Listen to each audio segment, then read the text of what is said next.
सर्दियों का मौसम था और बाहर बर्फ गिर रही थी। जग्गू कबूतर अपनी बहन रानी और माँ लाडो के साथ रहता था।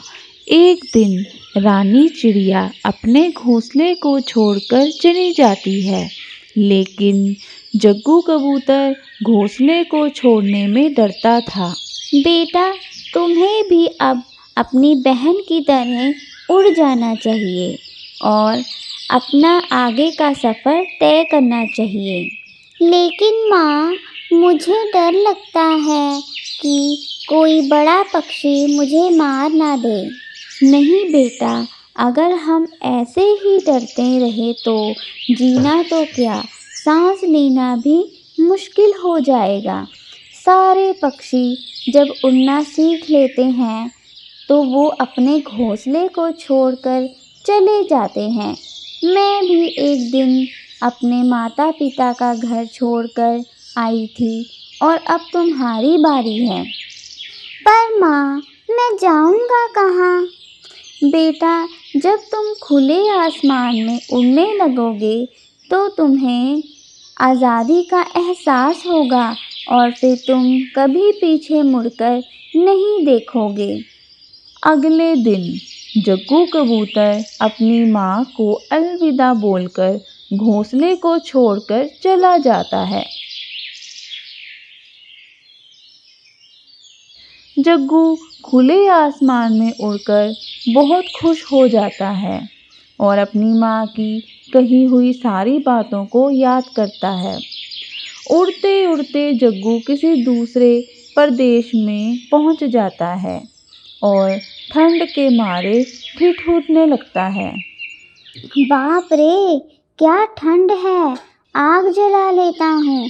माँ सही कहती थी कि बाहर की ज़िंदगी बहुत अच्छी है।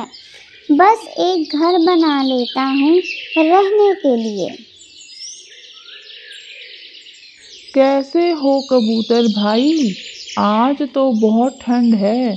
मैं इधर से गुजर रहा था तो सोचा थोड़ा आग सेंक लूं, अगर तुम्हें कोई ऐतराज़ ना हो तो। वैसे मेरा नाम कालू है और आपका? मेरा नाम जग्गू है। मैं किसी दूसरे जंगल से यहाँ आया हूँ और अब अपने लिए एक घर बनाऊँगा। इसका मतलब आप काफ़ी थके हुए होंगे। चलिए, आपको अपने घर ले चलता हूँ। मेरी बीवी बहुत अच्छा खाना बनाती है। ये है मेरी बीवी चीनू और ये मेरा बेटा गुल्लू। चीनू ज़रा चाय बना दो और फिर अच्छा सा खाना बना दो। आप बैठिए, मैं अभी खाना बनाकर लाती हूँ। आपने काफ़ी अच्छा घर बनाया है। मुझे भी ऐसा ही घर बनाना पड़ेगा। कोई बात नहीं, चिंता मत कीजिए, बन जाएगा। सब बैठकर साथ में खाना खाते हैं और अगली सुबह जग्गू वहाँ से चला जाता है। वहाँ वो एक बड़े से पेड़ पर रहने लगता है और उसी पेड़ पर अपना घर बना देता है। अरे वाह, क्या शानदार घर बनाया है आपने जग्गू भाई। लगता है काफ़ी मेहनत की है। हाँ कालू भाई, घर बनाने में मेहनत तो लगती ही है।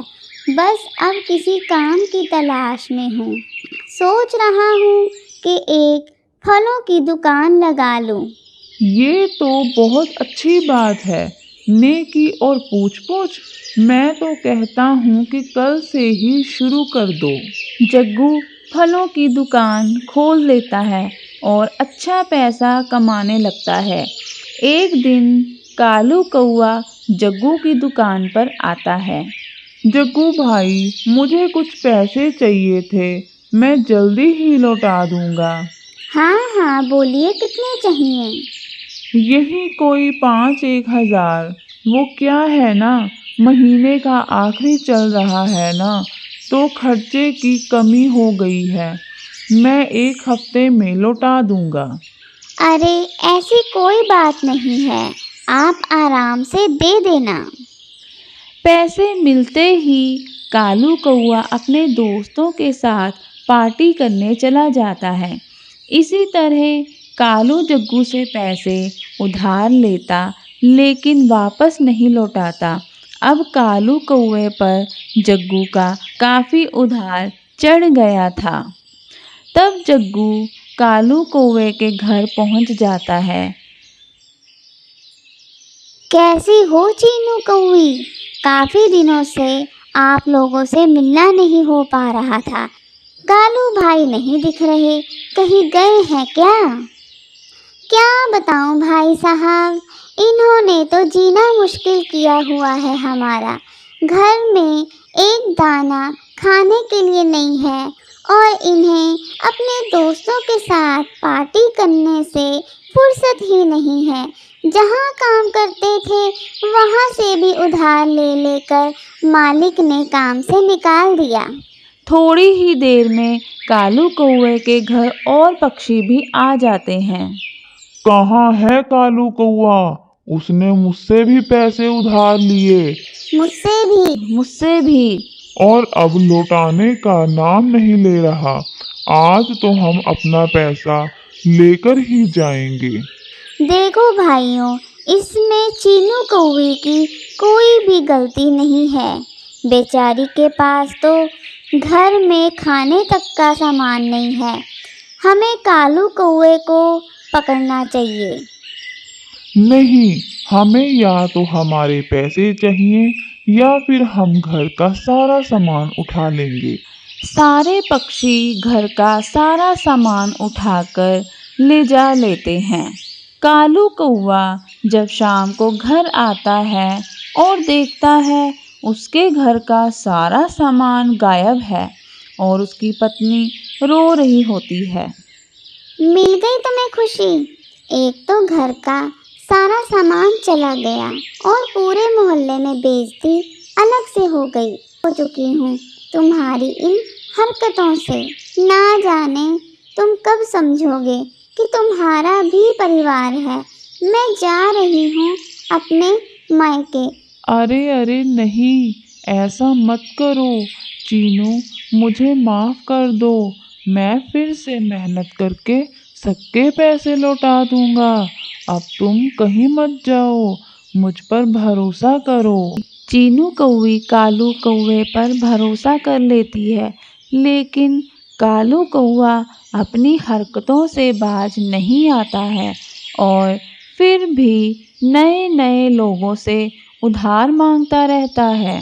एक दिन कालू कौवा बहुत तेजी से घर की तरफ लौट रहा था। उसके सामने एक बड़ा सा पेड़ आ जाता है जिससे कालू कौवा टकरा जाता है। कालू कौवा घायल होकर जमीन पर गिर जाता है। उसी रास्ते से जग्गू कबूतर गुजर रहा था। अरे ये क्या? ये तो कालू कौवा है। लगता है इसे बहुत चोट लगी है। जल्दी से इसे घर ले जाना पड़ेगा। हे भगवान, ये क्या हुआ? इन्हें तो बहुत चोट लगी है। चिंता मत करो चीनू बहन, सब ठीक हो जाएगा। चीनू कौवी कालू कौवे का बहुत ख्याल रखती है और कुछ ही समय में कालू कौवा ठीक हो जाता है। चीनू, तुमने मेरी इतनी सेवा की और मुझे फिर से एक नई जिंदगी दी है। मैं तुम्हारा एहसान हमेशा याद रखूंगा और अब मैं सारे बुरे काम छोड़ दूंगा। जग्गू कालू कौवे को अपनी दुकान में रख लेता है और कालू कौवा अपनी मेहनत से कमाई हुए पैसों से पिछला सारा उधार उतार देता है। कहानी अगर पसंद आई हो तो वीडियो को लाइक, शेयर और चैनल को सब्सक्राइब करना ना भूलें।